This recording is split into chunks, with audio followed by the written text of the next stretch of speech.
Graça e paz, amados, bem-vindos ao nosso encontro semanal. O título da nossa lição de hoje é o Espírito Santo e a edificação da igreja. O texto bíblico está em Efésios, capítulo 4, do 1 ao 13, diz assim: portanto, como prisioneiro do Senhor, rogo-vos que andeis como é digno da vocação que recebestes, com toda a humildade, mansidão, com longanimidade, suportando-vos uns aos outros em amor, procurando guardar a unidade do Espírito no vínculo. Há um só corpo, um só Espírito, como também foste chamado em uma só esperança da vossa vocação. Um só Senhor, uma só fé, um só batismo, um só Deus e Pai, de todos, o qual é sobre todos e por todos e em todos. A graça, porém, foi dada a cada um de nós segundo a medida do dom, por isso diz, subindo ao alto, levou o cativo o cativeiro e deu dons aos homens. Ora, o que significa ele subiu, senão que também antes desceu às partes mais baixas da terra? Aquele que desceu é o mesmo que subiu acima de todos os céus para cumprir todas as coisas.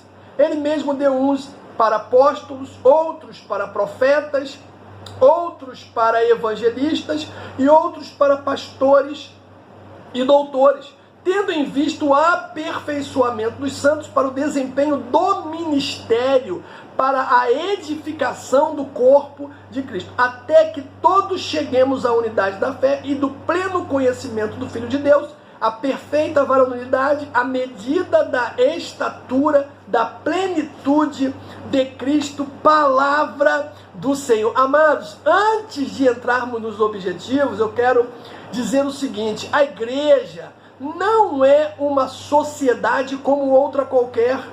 Não nasceu porque os apóstolos estavam de acordo, nem porque tinham convivido juntos por 3 anos, nem sequer pelo seu desejo de continuar a obra de Jesus. O que fez e constituiu como igreja a todos aqueles que estavam juntos no mesmo lugar, como diz Atos capítulo 2, é que todos foram repletos do Espírito Santo de Deus. Temos 3 objetivos. O primeiro é reconhecer a ação do Espírito Santo. O segundo é entender que o Espírito Santo promove unidade na igreja. E terceiro é perceber que o Espírito Santo é quem mantém a igreja. Pois bem, existe um relacionamento muito estreito entre o Espírito Santo e a igreja. É deveras notável, amados, a participação na formação, na direção e na atividade regular dela. Ou seja, de fato, sem o Espírito Santo, Deus está distante. Cristo é do passado. O Evangelho é letra morta. A igreja é uma simples organização. A autoridade é dominação.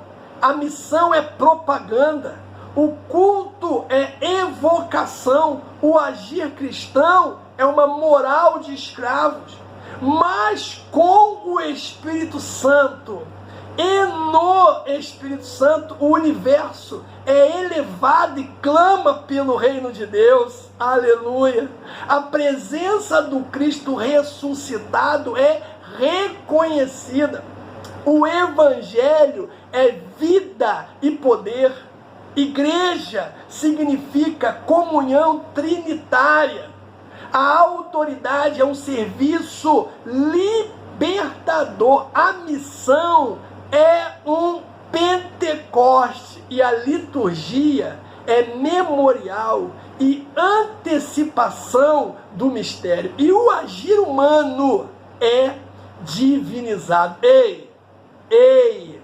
Existe sim um relacionamento muito estreito entre o Espírito Santo e a igreja. Após o dia de Pentecostes, foram estabelecidas igrejas em diversos lugares a partir de Jerusalém. elas não eram como as igrejas que conhecemos hoje. Normalmente as reuniões eram feitas em casa, cedida por pessoas que entendiam o propósito do Evangelho de Jesus. Apesar de ser tudo muito primário e rústico, né? Diferente do que vemos na igreja ocidental dos nossos dias, o que ardia, meu irmão, o que ardia no coração daquela gente era exatamente o mesmo que queima no nosso coração atualmente: a chama do Espírito Santo de Deus. Como diz Levítico 6,13, irmãos, e o fogo arderá continuamente sobre o altar e não se apagará. Deus ordenou que o fogo do altar deveria permanecer aceso. O próprio Deus acendeu e disse: ei, cuidado, para que não se apague. E para manter o fogo aceso, precisamos entender sobre fogo. 3 coisas são necessárias, queridos, para haver fogo. É chamado de triângulo do fogo. Primeiro é o combustível, né? Aquilo que queima. Um exemplo pode ser lenha, papel. Temos o comburiente, aquilo que permite a queima, o oxigênio. E nós temos o calor, o que faz acender, né? Acender o fogo sobre a lenha, uma faísca, um atrito. Em Levítico 6,13, a ordem foi para não deixar o fogo se apagar, de maneira que os sacerdotes tinham trabalho para manter o fogo aceso. Ele haveria de tirar as cinzas com cuidado e colocar mais lenha para manter o fogo aceso toda a manhã. Ei, percebe? Isso era um compromisso diário. Toda manhã ele tinha que alimentar o altar para manter o fogo aceso. Sabendo que nós somos sacerdotes, amados, significa que devemos alimentar também o altar toda manhã. Isso me faz lembrar do Salmo 55:17. O salmista diz: de manhã e de tarde e ao meio-dia orarei e clamarei, e ele ouvirá a minha voz. Ou seja, toda manhã o sacerdote deveria colocar lenha nova no altar. A lenha é símbolo das nossas súplicas, das nossas orações a Deus. A oração, amado, é o combustível que mantém a nossa vida acesa na presença do Senhor. Ou você acha que é possível um crente que não ora estar sempre cheio do Espírito Santo? Claro que não, de maneira nenhuma. Assim como sem combustível não dá para fazer fogo, da mesma forma, sem oração, não haverá fogo do Espírito na vida do crente. Já sabemos que o fogo simboliza a presença do Espírito Santo em nós.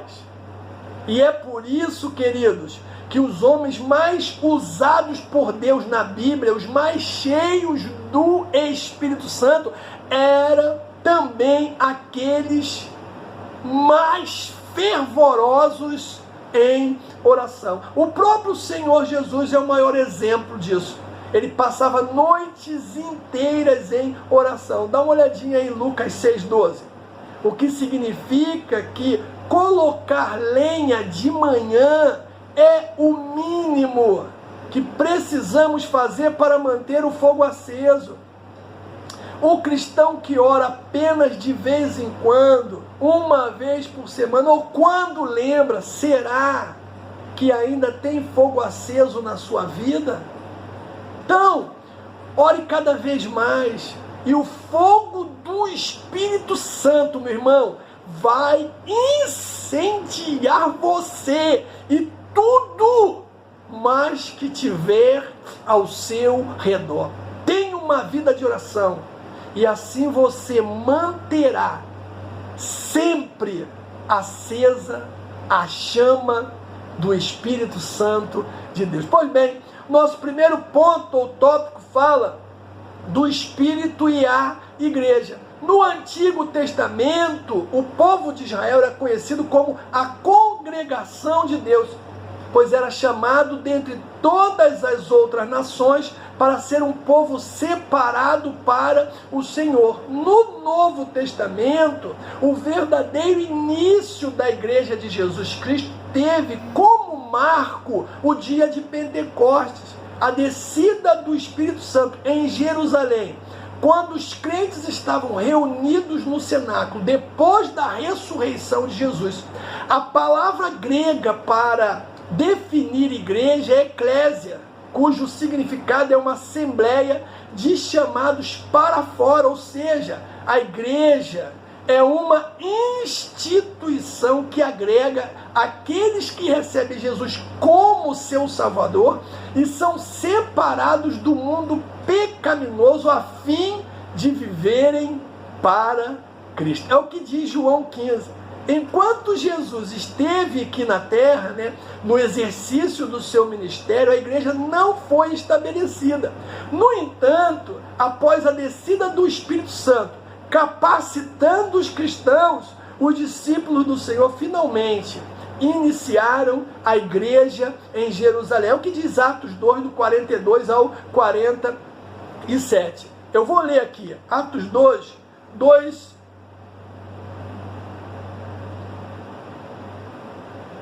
e perseveravam na doutrina dos apóstolos, na comunhão, no partir do pão e nas orações. Em cada alma havia temor e muitas maravilhas e sinais eram feitos pelos apóstolos. Todos os que criam estavam juntos e tinham tudo em comum, vendiam suas propriedades e bens, repartiam com todos conforme a necessidade de cada um, perseverando unânime todos os dias no templo e partindo o pão em casa, comiam juntos com alegria e sinceridade de coração, louvando a Deus e caindo na graça de todo o povo, e todos os dias acrescentava o Senhor à igreja aqueles que iam de ser salvos. Olha que maravilha! Aí nós temos ainda dentro desse tópico, um ponto importante que fala que o Espírito Santo ampliava o alcance da igreja. E é isso mesmo, o Espírito Santo exerceu a principal liderança no surgimento da igreja primitiva. Ele acrescentava os salvos, como diz Atos 2, ele orientava os apóstolos, ele enchia todos os que ouviam a palavra e criam nela. Então, dessa maneira, a presença do Espírito Santo ampliava o alcance da igreja para além dos limites de Jerusalém. Olha só, dá uma paradinha aí no vídeo e faça uma leitura em Atos 13 e 14. Aí o outro ponto importante dentro desse tópico fala que o Espírito Santo animava os santos. Que coisa maravilhosa, irmãos! A perseverança é uma das características mais marcantes da igreja primitiva. Essa é uma qualidade de resignação e tenacidade que se aperfeiçoa na trajetória da vida em meio à tribulação e à adversidade, gerando em nós o quê? Perseverança, ou melhor, esperança. É o que diz Romanos 5, do 3 ao 5. Então, mesmo diante das tribulações, o Espírito Santo animava os santos, incentivando-os a continuarem a sua obra. Hoje, a atual igreja de Cristo, ela precisa continuar perseverante como a igreja primitiva, que se manteve fundamentada nos ensinos de Jesus e na comunhão com o Espírito Santo. Esse Espírito Santo é quem nos instrui e nos auxilia no cumprimento desse objetivo. Paulo, falando aos Romanos, capítulo 8, ele fala sobre isso. E aí nós temos o segundo tópico da nossa lição, que fala que o Espírito Santo proporciona união. A ilustração do corpo é a que melhor expressa a constituição da igreja, amados. Ou seja, a forma como ela se organiza. O corpo, né, a igreja, exerce múltiplas funções, mas é orientada diretamente pelo cabeça, que é Cristo. Paulo fala isso aos Efésios capítulo 4, versículo 15.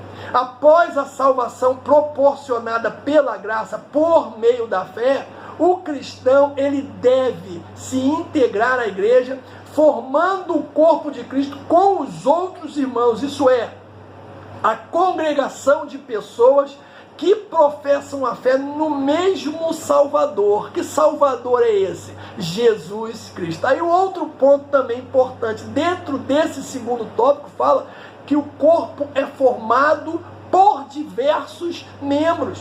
O Espírito Santo é o responsável por manter a unidade da igreja. É isso que Paulo fala, escrevendo a sua primeira carta aos Coríntios, capítulo 2, versículo 13, e também quando ele escreve aos Romanos, capítulo 8. O Espírito é quem vivifica e concede os dons para a edificação do corpo.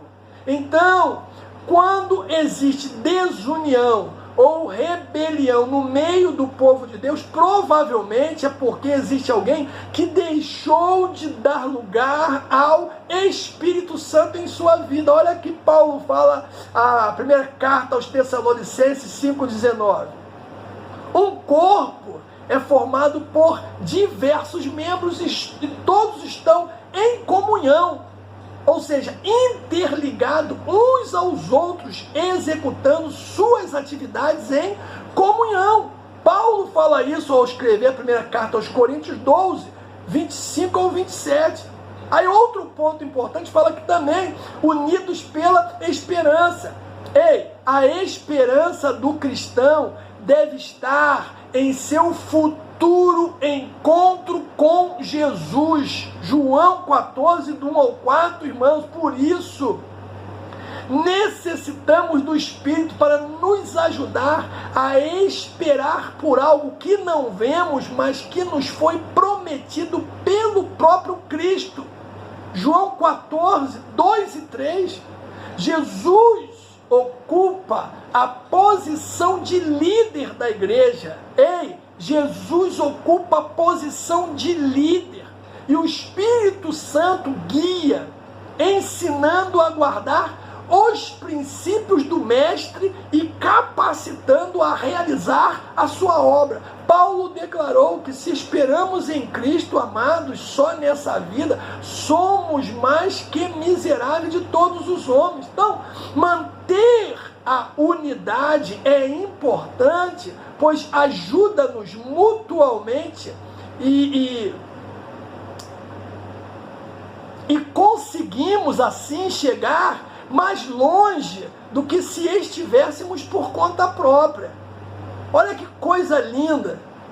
E aí nós temos outro ponto importante dentro desse segundo tópico, que é unidos pelo batismo espiritual. Consiste em nossa identificação com Cristo na sua morte e na sua ressurreição, como Paulo fala ainda no capítulo 12 da sua primeira carta aos Coríntios. Quando Paulo utiliza o termo um só batismo em primeira mão, ele está declarando a imersão do salvo no corpo invisível de Cristo, o que nós chamamos de batismo de regeneração. Entretanto, secundariamente, com base no mesmo texto ou nos mesmos textos, pode-se destacar ainda o batismo nas águas, uma vez que este é uma representação da morte do velho homem para a ressurreição da nova criatura, que se dá por meio do arrependimento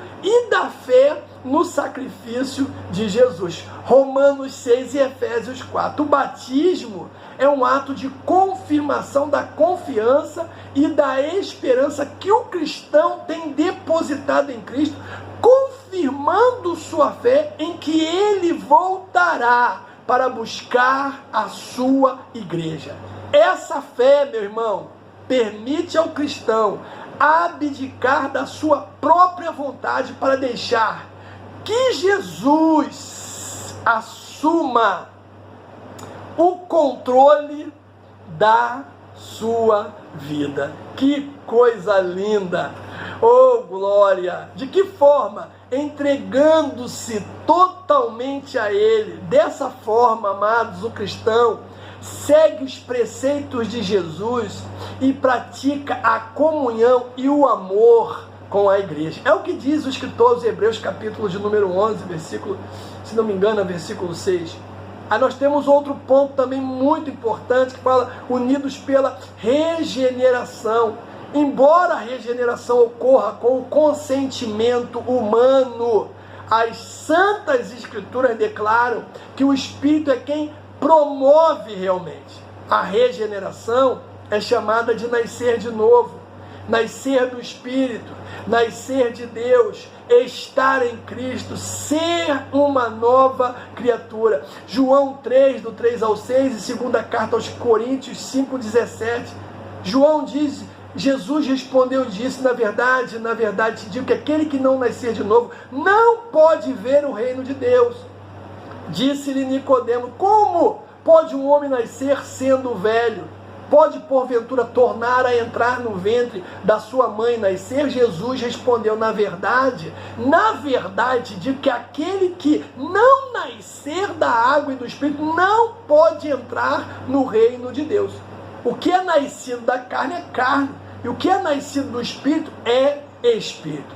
2 Coríntios 5,17, assim que se alguém está em Cristo, nova criatura é, as coisas velhas se passaram e tudo se fez novo. Então, a regeneração está ligada ao arrependimento e ao abandono das práticas pecaminosas, bem como a aceitação de Jesus como único e suficiente Salvador e Senhor. Na Bíblia, a história do homem se divide em 3 etapas. Nós temos a geração, a degeneração e a regeneração. A regeneração é a resposta de Deus à investida de Satanás, que imaginou ser impossível a recuperação do ser humano após a queda. Depois de regenerado, o homem começa a apresentar evidências de ser uma nova criatura. A regeneração, escute isso, é feita pelo Espírito Santo, porém, por meio da palavra de Deus. É o que diz 1 de Pedro 1:23 e Tiago 1:18. Diz, sendo de novo gerado, não de semente corruptível, mas de incorruptível, pela palavra de Deus, viva e que permanece para sempre. E diz também, segundo a sua vontade, ele nos gerou pela palavra da verdade, para que fôssemos como primícias de suas criaturas. A palavra de Deus, meu irmão, ela é indispensável à humanidade em razão do processo degenerativo ocasionado pelo pecado. Então nós temos o terceiro ponto, ou tópico da lição, que fala que o Espírito mantém a igreja. E é isso mesmo. Muitos teólogos, estudiosos da palavra de Deus, discutem sobre a possibilidade de a igreja contemporânea viver com as mesmas características da igreja descrita no livro de Atos. E essa questão se levanta porque não há semelhança entre o tempo de hoje com o que vivia antigamente. Tudo é muito diferente. A economia é diferente, a cultura ela é diferente, a política ela é diferente, o momento histórico também é diferente. No entanto, amados, a Bíblia Sagrada continua sendo o registro dos princípios de Deus para toda e qualquer pessoa, independente da cultura dela. A mensagem salvadora de Jesus é atemporal e é destinada a todo homem. Assim, o Espírito conserva a igreja, acrescentando aqueles que se convertem pela pregação do Evangelho de Cristo. E dentro desse ponto nós vamos ver também um ponto importante que diz que o Espírito amadurece a igreja. Conforme a igreja crescia com os novos convertidos, os apóstolos eles perceberam que era necessário discipulá-los e ajudá-los a alcançarem, além da salvação, a maturidade e a capacitação para o serviço no reino. Os apóstolos investiam na maturidade espiritual da igreja por meio da conscientização, da unidade e do incentivo à prática do amor. Assim, o corpo de Cristo ia crescendo e amadurecendo para melhor servir ao Senhor da igreja. A maturidade torna os santos aperfeiçoados no caráter e no serviço.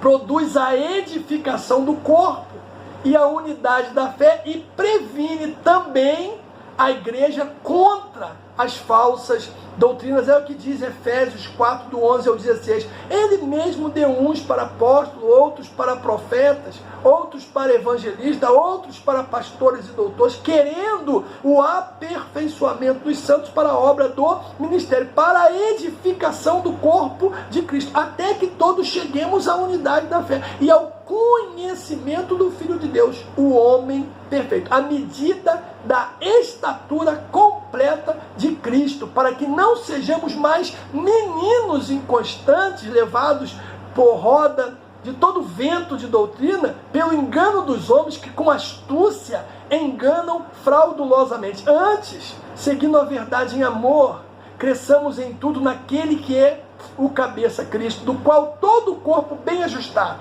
e ligado pelo auxílio de todas as juntas, segundo a justa operação de cada parte, faz o aumento do corpo para a sua edificação em amor. E aí nós temos o outro ponto, que vai falar também que o Espírito sustenta os cristãos. A igreja de Atos era avivada e missionária. O Espírito Santo usou o amor como principal força motivadora, e dessa forma a igreja conseguia se manter de pé, se manter posicionada, se manter firme. Outra coisa, a igreja primitiva dava demonstrações abundantes de que o Senhor estava no meio dela. Era uma igreja voltada para Deus e para a comunhão. E isso fica muito claro no texto bíblico. Diz que eles estavam juntos no partir do pão, toda alma havia temor, todos os que criam estavam juntos e louvavam juntos. A união maravilhosa dos cristãos na família de Deus fica evidente nas palavras de Paulo. Pois Deus está acima de todas as coisas, operando por meio de todas as coisas e em todas as coisas. Somos filhos dentro da mesma família, queridos, amando e servindo ao mesmo Pai, de modo que devemos ser capazes de andar juntos. Uma das preocupações de Paulo é que os cristãos não rompam a unidade do Espírito Santo ao concordar com falsas doutrinas. A igreja local não pode crer na paz a qualquer preço, pois a sabedoria de Deus é pura, ela é pacífica. A pureza da doutrina não produz em si mesmo unidade espiritual, porque nós vamos ver aí igrejas fortes no que diz respeito à fé, mas fracas no que diz respeito ao amor. E por isso, Paulo une as duas coisas. O que ele diz em Efésios 4,15? Seguindo a verdade em amor. Eu quero concluir dizendo o seguinte, amados: o Espírito Santo é sim o principal responsável pela configuração que a Igreja de Jesus possui nos dias atuais. Outra coisa, nós não podemos esquecer: o Espírito Santo nunca vai nos abandonar. Ele nunca abandonou e nunca abandonará a Igreja do Senhor.